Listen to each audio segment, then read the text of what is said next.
Malabar times മണ്ഡലത്തിലൂടെ പ്രോഗ്രാമിലേക്ക് സ്വാഗതം. UDFന്റെ ഉറച്ച കോട്ട എന്ന് വേണമെങ്കിൽ നമുക്ക് വിശേഷിപ്പിക്കാം കോട്ടക്കൽ മണ്ഡലത്തെ. കഴിഞ്ഞ 2 തവണയും വിജയിച്ച മുസ്ലിം ലീഗിലെ ആബിദ് ഹുസൈൻ തങ്ങൾ തന്നെയാണ് ഇത്തവണയും UDFനായി 3ാം അംഗത്തിനായിട്ട് ഇറങ്ങുന്നത്. കഴിഞ്ഞ 2 തവണയും ശക്തമായ മത്സരം കാഴ്ചവെച്ച NCPയുടെ NA മുഹമ്മദ് കുട്ടി LDF സ്ഥാനാർത്ഥിയെങ്കിൽ ഇത്തവണ CPM നേരിട്ട് മത്സരിക്കുന്നു എന്നതാണ് പ്രത്യേകത. LDFന് വേണ്ടി പ്രീതിയാണ് മത്സര രംഗത്തുള്ളത്. NDAക്ക് വേണ്ടി സുബ്രഹ്മണ്യനും. 3ാം അംഗത്തിനായി ഇറങ്ങുന്ന UDF സ്ഥാനാർത്ഥി ആബിദ് ഹുസൈൻ തങ്ങളുടെ പ്രചരണ വിശേഷങ്ങൾ നമുക്കൊന്ന് ചോദിച്ചറിയാം. അവസാനഘട്ട പ്രചരണത്തിലേക്ക് ഇറങ്ങുമ്പോൾ എന്താണ് കോട്ടക്കൽ മണ്ഡലത്തിലെ വോട്ടർമാരുടെയൊക്കെ പ്രതികരണം? കോട്ടക്കൽ മണ്ഡലത്തിൽ ആദ്യഘട്ടം മുതലേ ഏറ്റവും നല്ല ഒരു പ്രതികരണമാണ്. ജനാധിപത്യ മുന്നണി അധികാരത്തിലേക്ക് വരും എന്നതിൻ്റെ ഒരു വ്യക്തമായ രാഷ്ട്രീയ ബോധം കേരളത്തിൽ ഒട്ടാകെയുണ്ട്. കോട്ടക്കൽ മണ്ഡലം നേരത്തെ ജനാധിപത്യ മുന്നണിയുടെ ശക്തി കേന്ദ്രമാണ്. അതുകൊണ്ട് തന്നെ കോട്ടക്കൽ മണ്ഡലത്തിൽ ഐക്യജനാധിപത്യ മുന്നണി ഏറ്റവും നന്നായി ഏറ്റവും നല്ലൊരു ഭൂരിപക്ഷത്തിന് വിജയിക്കും എന്നുള്ള പ്രതീക്ഷയാണുള്ളത്. അതിൻ്റെ ആദ്യഘട്ട പ്രചരണം കഴിഞ്ഞ് ഇന്നലെ ഈ മണ്ഡലത്തിൽ ഏകദേശം 5000-ഓളം ആളുകൾ 500 സ്ക്വാഡുകളിലായി എല്ലാ വീടുകളിലും എത്തിയിട്ടുണ്ട് എന്ന് ഞങ്ങൾ ഉറപ്പുവരുത്തിയിട്ടുണ്ട്. കാരണം ഞങ്ങളെല്ലാം പഞ്ചായത്തുകളിലും ഇങ്ങനെ സന്ദർശിച്ച് എല്ലാവരെയും നേരിൽ കണ്ട് സ്ക്വാഡ് വർക്കുകൾ നടക്കുന്നു എന്ന് എല്ലാവരും ഞങ്ങളെ അറിയിച്ചിട്ടുണ്ട്. അപ്പം അത്രയും സുശക്തമായി ഈ പഞ്ചായത്തുകളിൽ സ്ക്വാഡ് വർക്ക് നടക്കുന്നു, പ്രവർത്തനം നടക്കുന്നു. അതുകൊണ്ട് തന്നെ നല്ലൊരു ഭൂരിപക്ഷത്തിന് ജയിക്കുമെന്ന് പൂർണ്ണമായ വിശ്വാസം ഞങ്ങൾക്കുണ്ട്. ഇപ്പോൾ കാലാവസ്ഥ അറിയാം, നല്ല ചൂടാണ്. പക്ഷേ മത്സര രംഗത്തേക്ക് നോക്കുമ്പോൾ കുറച്ച് ഈസി ആയിട്ട് അല്ലെങ്കിൽ സുഖകരമായിട്ട് താങ്കൾക്ക് തോന്നുന്നുണ്ടോ? അല്ല, കാലാവസ്ഥ ചൂടാണ്, മത്സരവും ചൂടാണ്, സ്വാഭാവികമാണല്ലോ. മത്സരം എന്ന് പറയുന്നത് എപ്പോഴും ഒരു മത്സരം എപ്പോഴും അപ്പുറത്തൊരു എതിരാളി ഉണ്ട് എന്ന തരത്താണല്ലോ നമ്മൾ പോകുന്നത്. രാഷ്ട്രീയത്തിൽ ഒരിക്കലും ഒരാളും ആരെയും ചെറുതായി കാണാൻ കഴിയില്ല. മത്സരമാണ്.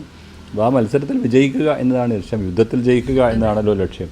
അപ്പോൾ അതിന് ആ മത്സരത്തിൻ്റെതായ ശൈലിയിൽ തന്നെ നമ്മളതിനെ കാണുക എന്നുള്ളതാണ്. ആ കാഴ്ചപ്പാട് ഞങ്ങൾ ആദ്യം മുതലേ വെച്ചിട്ടുണ്ട്. അത് മുന്നോട്ട് പോകുന്നു. കഴിഞ്ഞ 2 പ്രാവശ്യവും ബിസിനസ്സുകാരനായ സ്വതന്ത്ര സ്ഥാനാർത്ഥി NA മുഹമ്മദ് കുട്ടി അദ്ദേഹം മാക്സിമം പ്രചരണം നടത്തിയെങ്കിലും താങ്കളായിരുന്നു വിജയിച്ചിട്ടുണ്ടായിരുന്നത്. ഇതിപ്പോ 3ാം അംഗത്തിന് ഇറങ്ങുമ്പോൾ എന്താണ് വോട്ടർമാരുടെയൊക്കെ റെസ്പോൺസ്? നല്ല പ്രതികരണമാണ് ലഭിച്ചുകൊണ്ടിരിക്കുന്നത്. കാരണം കഴിഞ്ഞ 10 വർഷക്കാലം നമ്മുടെ ഈ കോട്ടക്കൽ മണ്ഡലത്തിൽ എല്ലാവരുമായും വളരെ നല്ല സൗഹൃദത്തോടു കൂടി, സാഹോദര്യത്തോടു കൂടി, ഐക്യത്തോടു കൂടിയാണ് മുന്നോട്ട് പോയത്.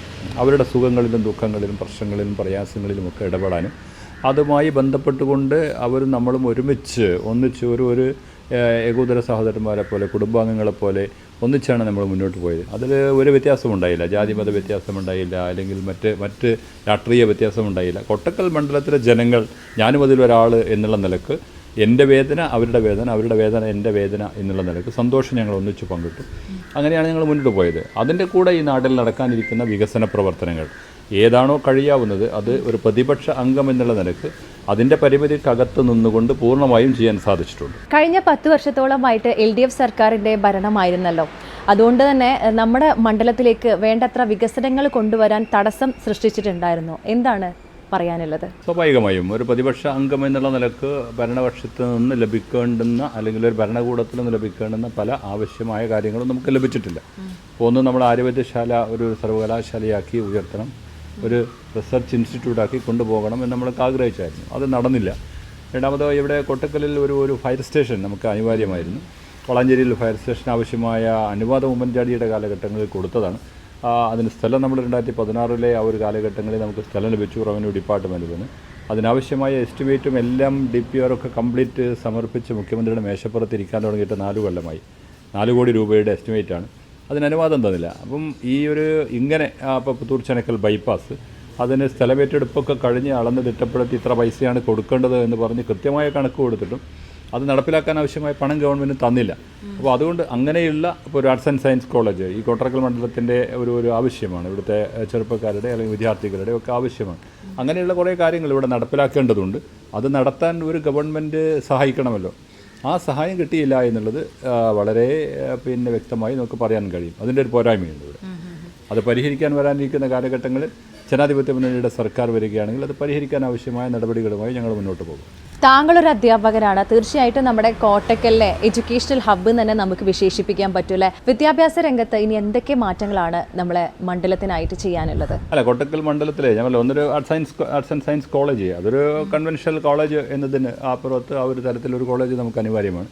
പക്ഷേ അതിനപ്പുറത്ത് ഇപ്പോൾ കോട്ടക്കൽ ഈ പ്രദേശത്തെ ചുറ്റുപാടുകളിൽ ഒരുപാട് പുതിയ ഷോർട്ട് ടേം കോഴ്സുകൾ, ഇന്നത്തെ ഒരു കാലഘട്ടത്തിനനുസരിച്ച് ഒരു ഫ്യൂച്ചറിസ്റ്റിക്കായ സ്കിൽ ഡെവലപ്മെൻറ്റായ കരിയർ ഡെവലപ്മെൻറ്റിനോടനുബന്ധിച്ച് അല്ലെങ്കിൽ ഇന്നത്തെ കാലഘട്ടങ്ങളിൽ ഏറ്റവും എളുപ്പം വളരെ ചെറിയ സമയത്തിനകത്ത് പഠിക്കുക, ഏറ്റവും എളുപ്പം ഒരു ജോലി കിട്ടുക, എന്നിട്ട് അത് പിന്നെന്താണ് സ്വയം പര്യാപ്തനാകുക ഓരോരുത്തരും എന്ന ഒരു ലക്ഷ്യമാണ് എല്ലാവർക്കും ഉള്ളത്, പ്രത്യേകിച്ച് ചെറുപ്പക്കാരായ ആളുകൾക്കുള്ളത്. അതിനാവശ്യമായ ഒരുപാട് കോഴ്സുകൾ ഇവിടെയൊക്കെയുണ്ട്. പക്ഷേ ഗവൺമെൻറ് അതിനനുസരിച്ച് ഉയരുന്നില്ല. ഒരു ഫ്യൂച്ചറിസ്റ്റിക്കായ ഒരു എഡ്യൂക്കേഷൻ ഡെവലപ്മെൻറ്റിലേക്ക് ഗവൺമെൻറ് ഈ ഒരു തലത്തിൽ മുന്നോട്ട് പോകുന്നില്ല. അങ്ങനെ മുന്നോട്ട് പോകാത്തത് കൊണ്ട് തന്നെ നമുക്കിവിടെ അനിവാര്യമായ അത്തരം കോഴ്സുകളൊന്നും തുടങ്ങാനോ ഉണ്ടാക്കാനോ കഴിയുന്നുമില്ല. അതുകൊണ്ടാണ് കേരളത്തിൽ നിന്നൊരു 3.5 ലക്ഷം വിദ്യാർത്ഥികൾ ഒരു വർഷം ഇന്ത്യക്ക് പുറത്തേക്ക് പോകുന്നത്. അവരവിടെ ജോലി നോക്കുന്നു, അവരവിടെ പഠിക്കുന്നു, എല്ലാം നടക്കുന്നു. അപ്പോൾ അതുകൊണ്ട് അത്തരം കുട്ടികൾക്ക് ഇവിടെ പഠിക്കാൻ ആവശ്യമായ സൗകര്യങ്ങൾ ഉണ്ടാക്കി കൊടുക്കുക എന്നത് അനിവാര്യമായൊരു കാര്യമാണ്. അത് ഗവൺമെൻറ് വന്നാൽ ചെയ്യേണ്ടുന്നൊരു കാര്യമാണ്. അതുപോലെ തന്നെ സ്റ്റാർട്ടപ്പ് ഇവിടെ തുടങ്ങുകയാണെങ്കിൽ ഇപ്പോൾ ധനസഹായം നൽകുമെന്ന് ജനാധിപത്യ മുന്നണിയുടെ പ്രകടന പത്രികയിൽ പറഞ്ഞിട്ടുണ്ട്. ഞങ്ങളത് പറയുന്നതിന് മുമ്പേ ഇവിടെ കോട്ടക്കൽ മണ്ഡലത്തിൽ അത്തരം ഒരു നിലപാട് സ്വീകരിച്ചുകൊണ്ട് നമ്മുടെ കുട്ടികൾക്ക് ഒരു പുതിയ സ്റ്റാർട്ടപ്പ് തുടങ്ങുന്നതിന് ആവശ്യമായ സഹായം ഏത് തരത്തിൽ പ്രവാസികളെയും ഒക്കെ ബന്ധപ്പെടുത്തിക്കൊണ്ട് ചെയ്യാൻ കഴിയുമോ എന്നത് ഞങ്ങൾ പരിശോധിക്കുന്നുണ്ടായിരുന്നു. പക്ഷേ ഗവൺമെൻറ് ഇപ്പം അതിലേക്ക് പ്രകടന പത്രികയിലേക്ക് വന്നതുകൊണ്ട് അതും കൂടി ക്ലബ്ബ് ചെയ്ത് കോട്ടക്കലിനെ എങ്ങനെ അതിൻ്റെ ഭാഗമാക്കി ഉൾപ്പെടുത്തി നമ്മുടെ ഈ കോട്ടക്കൽ മണ്ഡലത്തിലെ കുട്ടികൾക്ക്, ചെറുപ്പക്കാർക്ക് ഒരു പുതിയ സംവിധാനത്തിലേക്ക് കൊണ്ടുപോകാൻ കഴിയുമെന്നതിനെക്കുറിച്ച് പരിശോധിക്കും. അത് ആ രൂപത്തിൽ മുന്നോട്ട് പോകും. ഓക്കെ, കാലങ്ങളായിട്ടുള്ള ഒരു വിഷയമാണ് നമ്മുടെ പുത്തൂർ ബൈപ്പാസ് പൂർത്തീകരണം, അതുപോലെ തന്നെ മൂടാൽ റോഡ്. അപ്പോൾ ഇനി അടുത്ത കാലയളവിലെങ്കിലും അത് പൂർത്തീകരിക്കാൻ സാധിക്കുമോ? എങ്ങനെയാണ് താങ്കളുടെ ഒരു അഭിപ്രായം? അല്ല, കഞ്ഞിപുരം മൂടാൽ ബൈപ്പാസ് പൂർത്തീകരിച്ചു.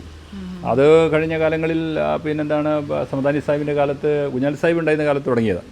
സമദാനി സാഹിബിൻ്റെ തുടങ്ങി വെച്ച് ഇപ്പോൾ ഈ കാലഘട്ടങ്ങളിൽ അത് ഗവൺമെൻറ് ഒരുപാട് ലാഗ് ചെയ്തെങ്കിലും ഒരുപാട് പിന്നെ ഇങ്ങനെ നീണ്ടു പോയെങ്കിലും ഈ കാലഘട്ടത്തിൽ പൂർത്തീകരിക്കുമെന്ന് ഞാൻ ഈ നാട്ടിലെ ജനങ്ങൾക്ക് ഉറപ്പ് കൊടുത്തിരുന്നു.